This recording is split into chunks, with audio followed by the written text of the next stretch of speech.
So in previous videos we've looked at all of our basic differentiation rules. In this video I want to give a few examples of special instances when the rules may not become apparent at first, but some basic algebra and whatnot, we can manipulate it and make these derivatives quite simple. So our first example is the derivative with respect to x of the sine squared of x. And you may say, oh, well, that's just the cosine squared of x. But that's not true. We know the derivative of sine is cosine, but that doesn't hold true with sine squared or sine to any power. But if we think about it, the sine squared of x is really the same thing as the sine of x squared.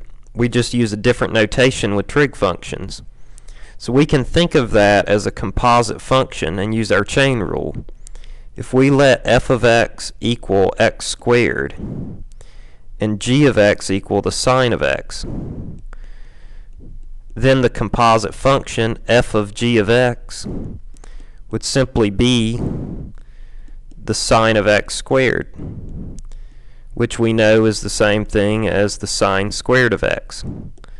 So to take the derivative of the sine squared of x, we break it down into our composite function and use the chain rule.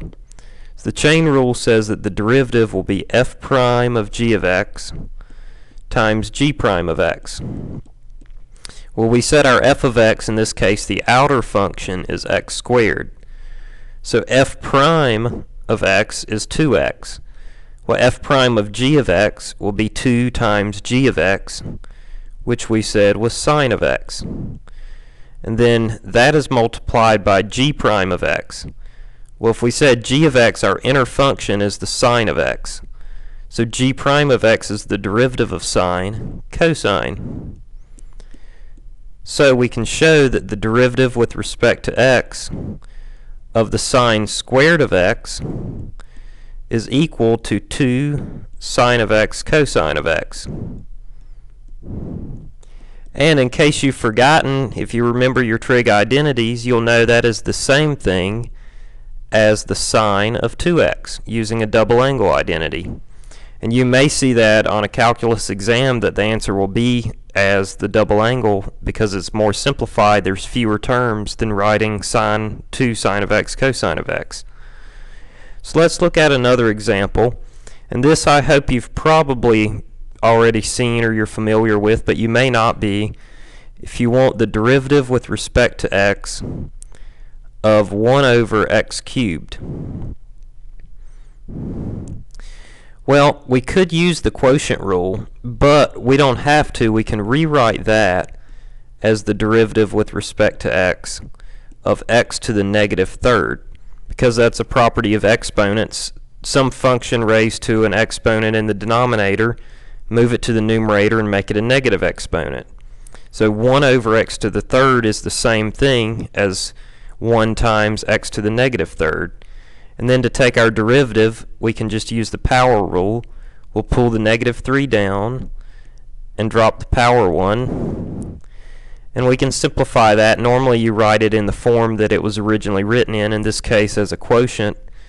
That'll be negative 3 over x to the fourth. And that's just some basic algebra you can do to take a quotient rule problem and turn it into a power rule problem. And along these same lines, let me give you another example. Say we have the derivative with respect to x of 1 over x plus 7 to the fourth. We can use the same thought process with this, bring it into the numerator.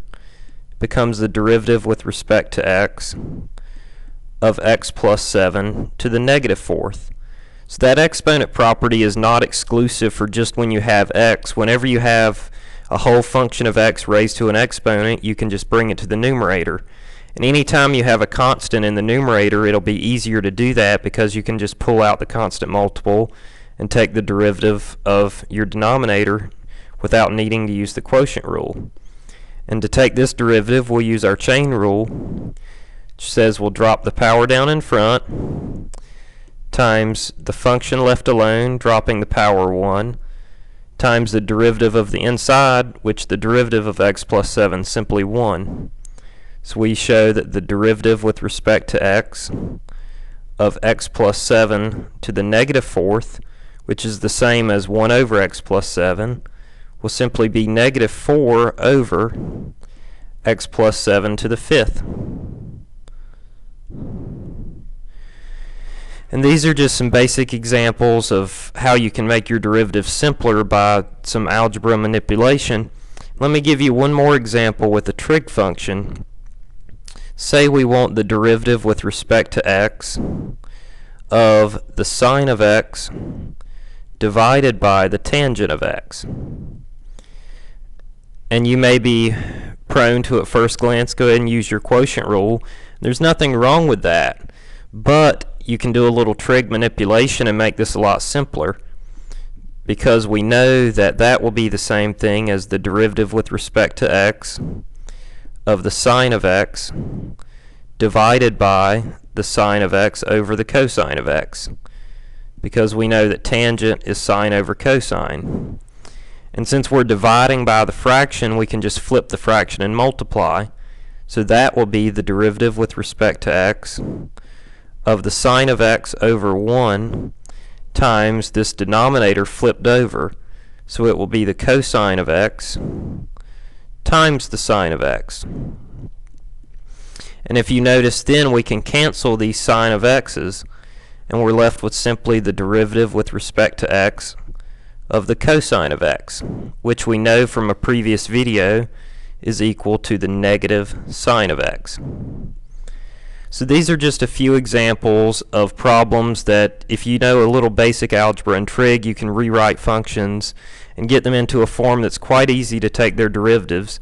So hopefully this video helped you out, and I think these are important concepts you need to have a solid grasp on as you head in farther into calculus.